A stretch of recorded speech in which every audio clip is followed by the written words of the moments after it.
Hello. So probably a lot of people are surprised to see this video coming out only a few days after I released a edited video. And I'm trying to experiment with a new format, as a lot of my viewers have noted I was gone for about a month or so because I was just inundated with real life work.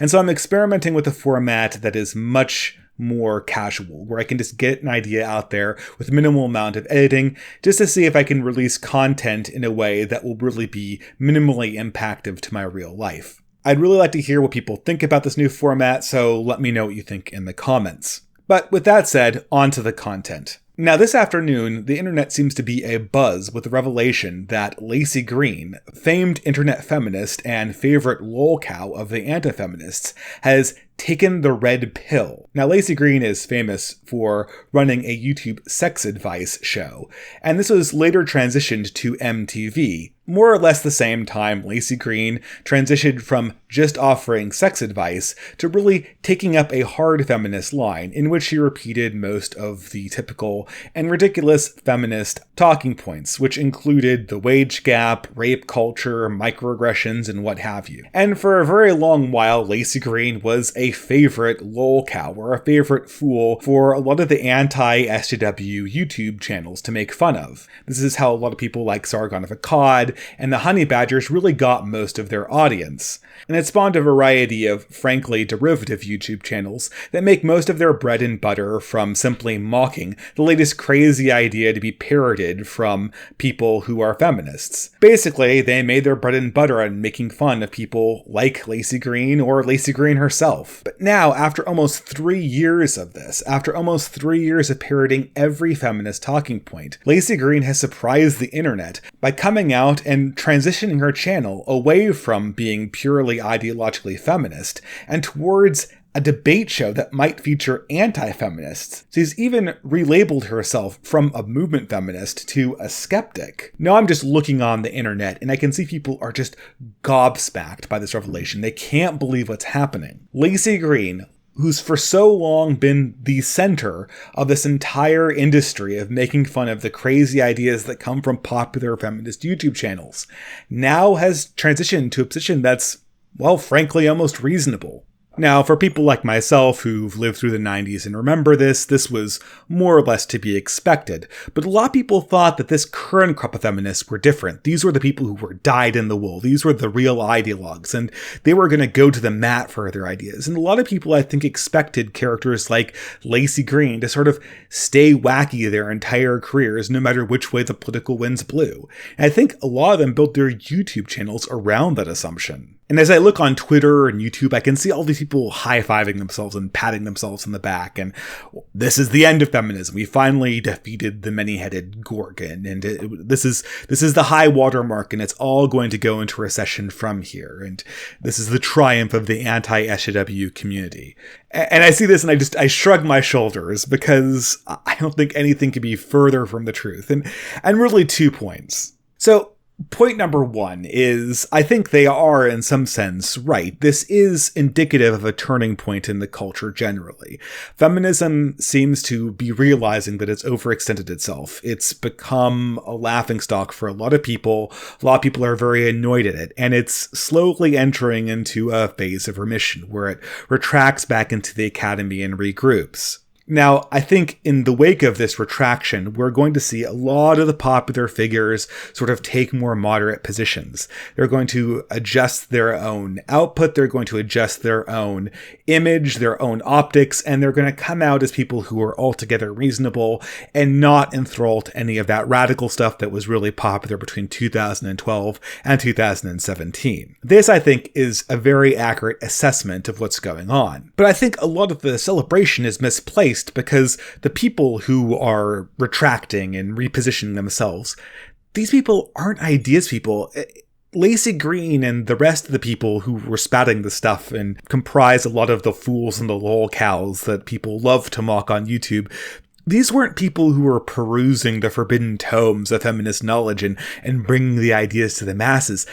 These people, they were parroting things that they heard professors and academicians say. These people were parroting what other activists were saying with the assumption that this would make them sound smart and relevant. these weren't their own ideas.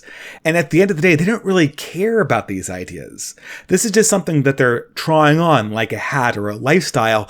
It'll be as easily discarded as it will be picked up again the second the stuff becomes popular again. And I always look at people on YouTube or on Twitter reacting to entertainers doing this. They see Felicia Day or Louis C.K. or Audrey Assad take up the latest SJW crusade and tweet about it, and they get so offended. How could these people say this? Haven't they looked at the facts? These people are entertainers. They don't care about the facts. They're just trying to sound relevant and like they're doing something that's more important than singing songs or being pretty in front of a camera and being more or less lucid about their takes on the world. They haven't thought about this stuff. It's just a fashion statement.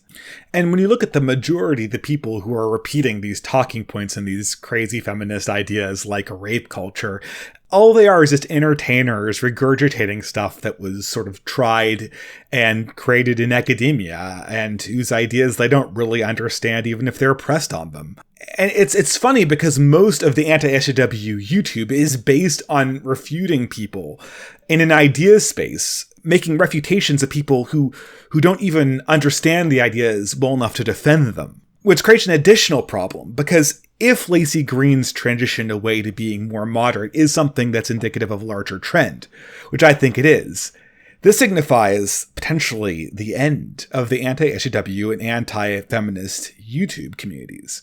I mean, sure enough, the people who are talented at discussion and ideas or even comedy, like Sargon and the Honey Badgers, they'll still be around because they have things that they want to fight for. But when I look at most of these YouTube channels who are just going after the latest celebrity lolcow, I honestly wonder what they're going to do, because if this fad is coming to an end, most of the crazy stuff you see on the internet, most of the crazy celebrities going out there and talking about how women are oppressed, it's just not going to happen very frequently anymore. This could totally go away in the space of the next few years. And if that happens, I wonder what's going to happen to the audience on YouTube, because sure enough, there are people who like ideas, like me, like other people on YouTube and Twitter who understand that this is part of a larger problem in our society. But for the most part, a lot of it comprises the majority of the people who like watching anti-feminist videos are people who just want to play video games and don't like the fact that Anita Sarkeesian is giving them a bad time because the video games have got like big boobs in them. Or there are people who watch television and don't want to have Amy Schumer constantly being thrust in front of them talking about her genital-based humor. If these people suddenly become less prominent in media, a lot of these people who are more on the normie side, they're not going to care anymore. They're not going to feel the need to continuously watch anti-feminist YouTube videos. And more to the point, the people who make these anti-feminist YouTube videos, they're going to have a lot less content. So I wonder if this is actually the moderate shift, and if feminism is entering its remission phase, then I wonder what a lot of these people are going to even do. This, like I said, might be the end of an era on YouTube. Okay, so for point number 2, a lot of people I see are just high-fiving themselves. They think that this is the end of feminism, that, this is the high watermark, the radicalism and the cultural Marxism. They reached their high watermark in 2016, and then by some mechanism of meme magic, they will now continuously decline and become a footnote in history. And nothing could be further from the truth. This retraction, this repositioning, this moderation is not feminism dying. This is feminism working. Feminism already has experienced periods of retraction and moderation following previous periods where they've overreached on their radicalism. This has happened in the late 70s, it happened in the late 90s, and it looks like it's happening again. But this retraction and remission isn't feminism dying, it's feminism working. This is the ratchet effect, where you take one step back and 2 steps forward. And the people who are happy to rejoice as they feel the culture do a 1-inch move towards sanity, right before it inevitably in 5 years' time takes a 2-inch move towards insanity, are happy to enjoy this period. And for some people, that'll be enough. For people who are mainly interested in not having Anita Sarkeesian bother them about their video games, that probably will be enough because they don't care about the long term. But for the people who understand feminism not to be just a problem because it creates irritating people and culture, but rather understand this to be a mechanism of a larger cultural decline and a larger indication of instability in the West, they'll understand this very differently. this is not feminism going away. This is not feminism dying.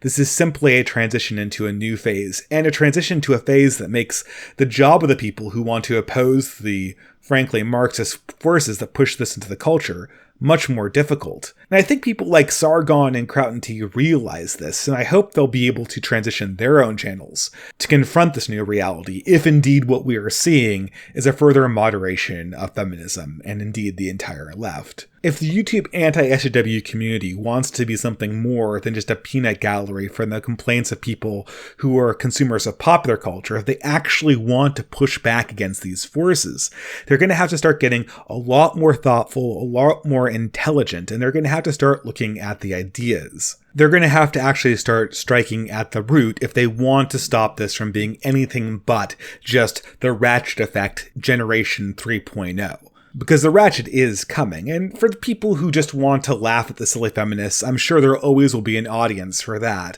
But if this is a trend, they're probably going to need to find their lolcows somewhere else, because, you know, if this actually does happen and this radical feminism really recedes to being only the purview of a few isolated academics, it's going to get really old. I mean, the feminism lol videos are already pretty tired, but imagine if the amount of people actually making these outrageous statements really contracted. I think that would just destroy the entire community, because there's only so long you can non-self-consciously laugh at these things. But for the most part, I think that people who care about ideas, the quality channels, this transition is welcome. It opens up a whole new realm of possibility, one where perhaps we might actually get the left into dialogue. And I think that's going to be an interesting transition. I really am wondering what's going to come from Laci Green's new red pilling, but I guess we'll just have to see what happens. So thank you guys all for listening, and have a wonderful night.